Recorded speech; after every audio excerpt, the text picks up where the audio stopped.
Chair, I wish to ask Alice Goo. Miss Alice, sino po ang sinundan yung mayor? Former Mayor John Feliciano. Come again? Former Mayor John Feliciano. Joe Feliciano. John Feliciano. John Feliciano. And how associated are you? Gaano ka ba kalapit dito kay John Feliciano? Magkaibigan po, Your Honor. Nakilala ko po siya, I think, during his second term. Second term? Can you Apo. cite the year? Di po ako masyado sure na sa year. Second term, kung di po ako nagkakamali. Siya ba ay nakatapos ng 3 termino? Yes po, Your Honor. In other words, if you're referring to the second term, you met John Feliciano sometime in 2016 to 2019. In between po, Your Honor. In between 2016 to 2019. Ang sabi mo kanina, kaibigan mo si John Feliciano. Can you please enlighten us? Gaano kayo kalapit na magkaibigan? Your Honor, magkaibigan, magkakilala kami. Nagkakilala kami nung second term po niya na kumuha po ako sa kanya ng business permit para sa piggery. And then, last term po niya, I think pandemic time na rin po. Did you help in the campaign of John Feliciano in 2016? Hindi po. Did you help John Feliciano in 2019? Hindi din po, Your Honor. In other words, since you met John Feliciano, wala kang naitulong sa kanya pagdating sa kanyang kampanya. Is that correct? Financially, wala po. What do you mean by financially? If not financially, then what else or how else will you help him politically? Of course, Your Honor, yung mga ibang botante po namin sa farm, kinakampanya po namin, yung mga ganun lang po. And how many voters do you have in your farm? I have, during that time, ngayon po kasi wala na, totally wala na. During by that time po, siguro po more than 50 or more than 70 po. Alam mo, Alice, mahirap tumakbong mayor.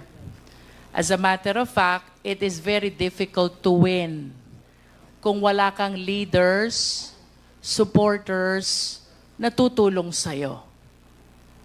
Since you've known John Feliciano since 2016, kung hindi ikaw ang tumulong sa kanyang politika, then who did? Sino ang tumulong kay John Feliciano? Your Honor, I think the former mayor is here po. Better siya po yung sumagot kasi hindi rin po ako yung tumulong po sa kanya. May we ask John Feliciano, the former mayor?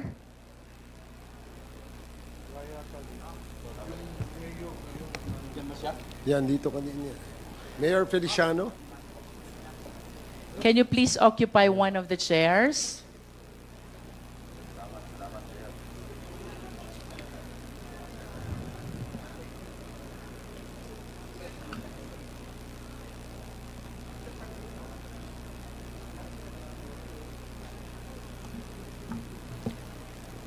Yes, Madam Chair. Mr. Feliciano, since based on the manifestation of Alice Goo, wala naman siyang naitulong siya sa'yo 2016 and 2019 na eleksyon. Sino ang mga taga-Banban na malaki ang naitulong sa'yo during those times of election? Madam Chair, our town is small, 40,000 votes. During my term, I introduced a lot of improvements in my town. Mr. Chair, can we direct the resource speaker to please be responsive to the question? Ang tanong po, Mr. Feliciano, sino po ang tumulong sa inyong manalo 2016 and 2019 election? Before you answer, Mayor, can we ask the committee secretary to administer the oath of... have you taken your oath? Yes, sir. Okay, sige, please. I'm sorry. Please continue, Congresswoman Luistro. Mr. Feliciano, did you get the question? Yes, ma'am. on my town, ang tumulong po sa akin, yung mga kababayan ko po. So yung mga kapitan, yung mga leaders ko, and yung mga family members ko po sa bayan namin. How about your vice mayor? Did he help you?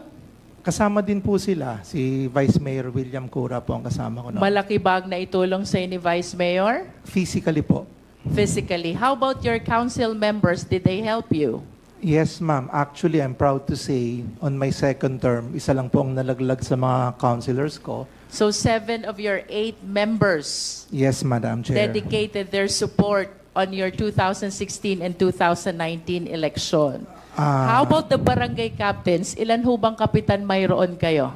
Out of the 15 po, sa akin po lahat sila. And on my last term, wala po nalaglag sa ticket ko. 10-0 po kami lahat. How many barangays do you have? 15 lang po. 1-5. Yes, ma'am.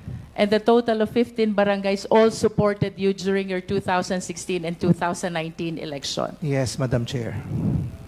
Kanina po sabi ni Alice Goo, wala siyang naitulong sa inyo 2016, wala din siyang naitulong sa inyo 2019, except yung botante na nagtatrabaho sa kanilang farm. Do you confirm that? Yes, Madam Chair. And aside from doon sa botanteng nagtatrabaho sa farm nila, mayroon ho ba kayong malalim na pinagsamahan ni Alice Goo? Like for example, nagka-problema ho ba kayo na ni-rescue niya kayo? Meron ho ba kayong mga ganyang pinagsamahan? Or nangutang ho ba kayo sa kanya at pinaluwag niya kayo? Hindi naman po. During my time, because yun na po yung nagkaroon ng ASF, that's why most of the time po, pupunta po sila ng munisipyo, kasama po yung hog raisers to address the problem. So, doon lang po kami naging close, Madam Chair. Because most of the time, papasyal po sila because na-wipe out nga po ang population ng hog and swine. So, that's the time we had ample of conversations, Madam Chair. Kung papipiliin ko po kayo, Mayor, si Alice Goo po ba? Friend or acquaintance lang? Friend? Friend. Yes, ma'am. But you have several other friends who might be more attached to you than Alice Goo.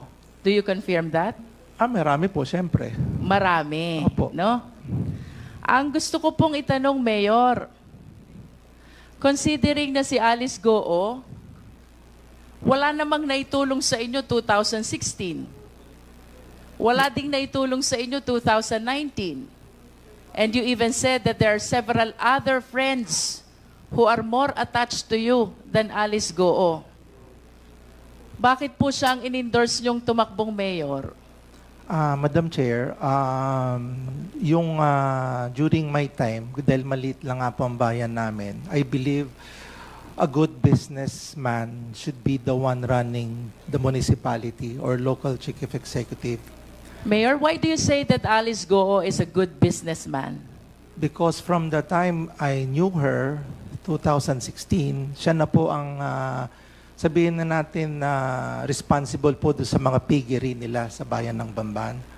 And it so happened, nakita ko naman na napalaki nila, and during the pandemic, nakita ko she was able to control yung pagkamatay po ng mga baboy nila. So a good businesswoman, so sabi ko, why not try and ask her if she wanted to run. You manifest that you are the one who offered that opportunity to her? Yes, Madam Chair, because... Kayo po ang nag-alok, hindi niya hiniling. Hindi po, kasi po during that time, I had a falling out with my fellow, yung kaibigan ko nga, because I ran for Congress. So, it so happened, we had a falling out with my barangay captain. So, sabi niya, hindi ka pwedeng tumakbo, kailangan ako lang. I needed someone on my back. Mahirap pong tumakbo ng Congress kung wala ka pong mayor sa bayan mo. So, sad to say, ang option ko na lang was to ask her if she wanted. And then she said, sige, give me 30 to 60 days and I'll decide. And then after po nun, Madam Chair, after 60 days, so let's try it out. Let's ask her, yung mga kababayan natin, kung papayagan tayo. And then, everything fall through. How about your vice mayor? Ang vice mayor ko po, ang nangyari noon, nagpunta rin po rin sa kabila. How about your council members? At naiwan po sa akin lahat yung 7. And you did not consider any of them Wala po, ma'am kasi hindi to succeed to your mayoralty? wala pong capable. They're not capable of... Aside from the piggery business, Mayor, what consideration did you consider, what factor did you consider why you offered the mayoralty to Alice Goo? Wala naman po. Nothing came into me. Ganun lang po kasimple naman yun eh. You just Nothing. offered the position to Alice Goo. Yes, ma'am. Kasi during that time, it was already closed. Wala na akong magawa, ma'am, because How close, Mayor? no, the time frame during that time that my friend told me not to run, and we were already having a squabble kung sinong gagamitin ko as my candidate. Ma'am, masyado na maigsi yung oras. So wala nang panahon, ma'am. I Na understand, Mayor, during your time, may Hong Sheng na. Yes, ma'am. Meron na, ma'am. So, do you confirm na kayo po ang unang nag-issue ng business permit sa Hong Sheng? Yes, ma'am. I was the one. And how do you describe the operation of Hong Sheng? Actually, ma'am, nung sa Hongsheng, hindi naman ako, ma'am, nakapasok doon because it was a regulated Philippine offshore gaming operator. And so, I believe Banban wasn't the one having the Philippine offshore gaming operations. Ma'am, during that time, nag-review din ako, nag-study rin ako. Almost 400 po nag-ooperate. As far as Cavite, meron pong Cagayan Valley. Let's So, concentrate to Hong Sheng, Mayor. ayun nga, ma'am. So, And do you confirm that the land being occupied by Hong Sheng belongs to Alice Goo? yes, ma'am. You confirm that? Yes, ma'am, because she was the one who requested the letter of intent to me para po ma-endorse ko po sa Sangguniang Bayan to get the letter of no objection. The Baofu. Yeah, no, yung Hongsheng po, ma'am, Hongsheng. You are stating now, Mayor, that you were the one who endorsed the letter of Alice Goo to Hong Sheng to No. be able to secure a letter or resolution of no objection. Yeah, That's what you said. Yes, ma'am, because she endorsed the letter of intent to me. So ako naman, on my part, as a local chief executive, bibigyan po ko ng sulat sa Sangguniang Bayan to act on that request. Alice, I remember last time you denied this. You said you never represented Hong Sheng. Your Honor, I translate for Hong Sheng, and for Hong Sheng po, I invoke my right against self-incrimination for the cases filed at the court po. But I wish to manifest, Mr. Chair, that in tonight's hearing, contrary to the representation of Alice Goo, Mayor Feliciano is now saying that it was Alice Goo who approached him and facilitated the resolution interposing no objection to the establishment of Hong Sheng, in which SEC documents the name of Alice Goo appears as representative, which fact Alice Goo likewise denied during the last hearing. Mayor Feliciano, Yes, Madam Chair. during your congressional bid, simultaneous with the mayoralty of Alice Goo, Yes, Madam Chair. ano pong itinulong sa inyo ni Alice Goo? Yung pong makapagsalita po ako sa entablado niya, malaking bagay na po sa akin yon. Sabi niyo po, magaling na businesswoman si Alice Goo. Yes, Madam Chair. So what support did she extend to you during your congressional bid? Sa bayan lang po ng Bamban, yung maisama ka na dun sa grupo niya na hindi ka na maglalagay ng entablado, tapos yung pagbayad po sa mga watchers, so hindi na po niya ako hinasel. So that is fine and tama na po para sa akin yon. So there are no campaign funds that were extended to you? Wala po, kaya po natalo ko. Yun lang pong sa akin. How many towns do you have in your district? Madam Chair, we have 4. 4 towns. Yes, Madam Chair. And ang naitulong lang ni Alice Goo is the audience Yes, Madam Chair. during the campaign period. Tama ba? Yes, Madam Chair. Is that the only thing that you're expecting from the businesswoman whom you describe as a very good businesswoman? On my part po kasi, Madam Chair, what I learned was when you try to run for office, kung may magbibigay ng tulong, salamat. Kung wala, salamat din para at least wala pong magsisisihan sa bandang uli. I'd like to go back to Hong Sheng, Mayor. Yes, Madam Chair. Mayor, do you understand that this Hong Sheng was later on found out to be a POGO operation? Madam Chair, yung pong letter of no objection was part of a PAGCOR license given by our gaming industry. So alam ko po na ganun talaga siya. And I believe Philippine offshore gaming operators are legally in a sense. Can you describe to us how many buildings are erected in Hong Sheng? I'm not really sure kung ilan po yung Approximate. 5 or 6. And do you recall kung magkano ang real property tax na ibinabayad sa inyo during that time? Ngayon po, more than 15 million po. During your time, Mayor? Yes, that was ngayon pong pagbaba ko po. More than 15 Yes, million? Yes, ma'am. And where were you nung na-convert ito as Yunzuan Corporation? Wala na po Was ako it noon. during your term? No, hindi na po. Because later part na po kasi yun noong 2022 eh. And then, baba na po ako noon. How about the Baofu land, Mayor? When Alice Go acquired this land, what is the classification of this land? This land was agricultural and then she requested for a reclassification way back 2019. So it was during your time when the land was reclassified. Yes, Madam It Chair. was reclassified from agricultural to industrial. Do you confirm that? Residential and commercial, Madam Chair. From residential to? No, Commercial. agricultural, residential / commercial. From agricultural to residential commercial. And Yes, per ma'am. your recollection, do you believe that the requirements for reclassification were duly complied with? Yes, Madam Chair, I believe so.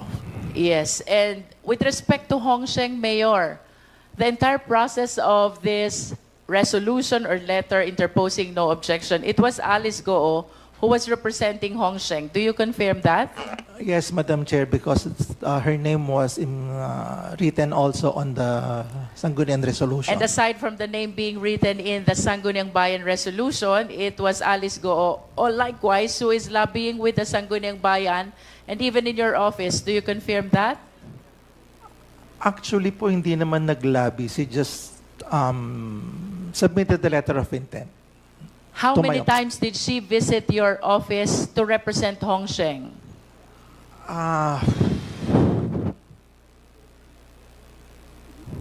Twice? Twice.